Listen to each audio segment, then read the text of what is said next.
A ver, ciencia contra fe. Siempre se habla de esto, ¿no? Como si fueran dos mundos que no pueden ni verse. Pero ¿qué pasa si miramos a algunas de las mentes más brillantes de la historia de la ciencia? Hoy vamos a hacer justo eso. Vamos a explorar una perspectiva increíble, basada en lo que dijeron los mismísimos ganadores del Premio Nobel. La historia que casi todos conocemos es bastante simple, ¿cierto? A medida que la ciencia avanza y nos da más respuestas, parece que el espacio para la fe se va haciendo más y más chiquito. La idea general es que, tarde o temprano, van a chocar. Y aquí está la gran pregunta, el meollo del asunto. ¿Es realmente posible que una mente científica, que vive y respira evidencia, que pide pruebas, también pueda creer en algo que está más allá de lo comprobable? Vamos a ver qué tan cierto es esto. Hay una suposición muy extendida. Si eres muy inteligente, si te dedicas a la ciencia, pues no puedes tener fe. O sea que una cosa cancela a la otra. Pero, ¿esa idea se sostiene cuando la enfrentamos con la historia real de la ciencia? Veamos qué encontramos. Y es justo aquí donde esa narrativa tan popular empieza, a hacer agua. Para entenderlo, vamos a explorar una idea de uno de los gigantes de la microbiología, Louis Pasteur, que le da una vuelta de tuerca completa a todo este argumento. ¡Guau! Esta frase de Pasteur, la verdad es una verdadera bomba. Lo que nos está diciendo es que, sí, un conocimiento superficial de la ciencia puede hacer que dudes, pero que si te metes de lleno hasta el fondo en los misterios del universo, el efecto podría ser totalmente el contrario. Podrías terminar con una fe más fuerte.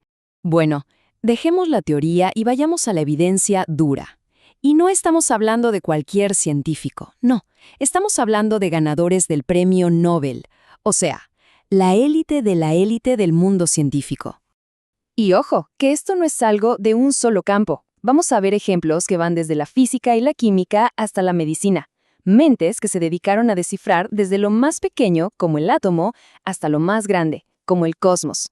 Empezamos con el nombre que todo el mundo conoce, Albert Einstein.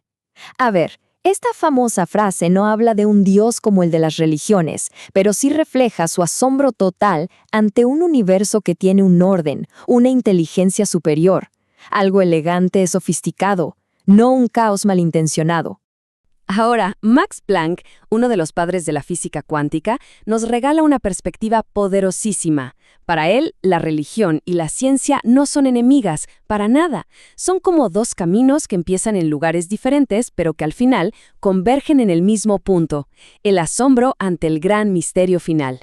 Luego tenemos a Arthur Compton, que va directo al grano, sin rodeos. Él era un cristiano declarado y no le veía ninguna contradicción. Para él, su fe no era un salto al vacío, sino que partía de la idea de que una inteligencia suprema creó el universo, y su ciencia, pues, no le decía lo contrario. Charles Townes, una mente clave en el desarrollo del láser, va un paso más allá.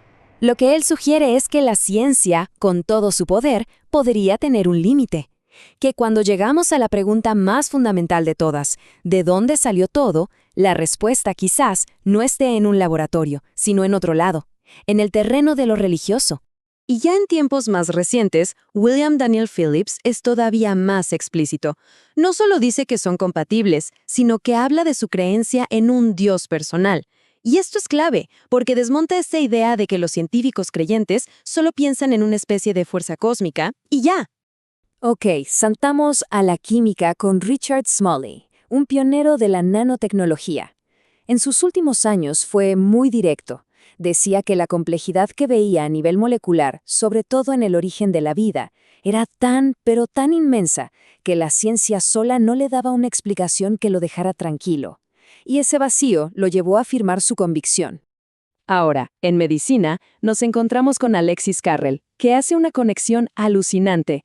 Miren cómo describe la oración, que es un acto de fe, usando un concepto 100% científico, la energía. Es una forma súper original de construir un puente entre esos dos mundos.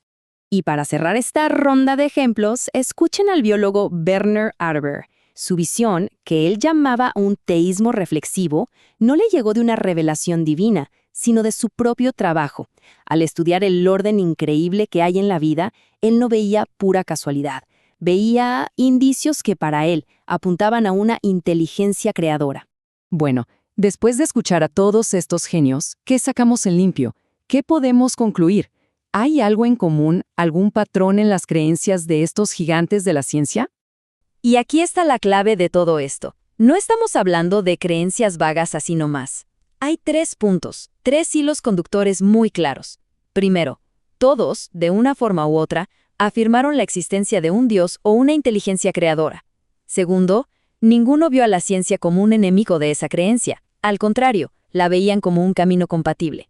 Y tercero, y muy importante, varios de ellos hablaron explícitamente de un Dios personal, no de una fuerza abstracta y lejana. Todo esto nos obliga a dar un paso atrás y pensar en algo más grande, más filosófico. Porque al final, la búsqueda de conocimiento siempre nos pone cara a cara con misterios cada vez más profundos.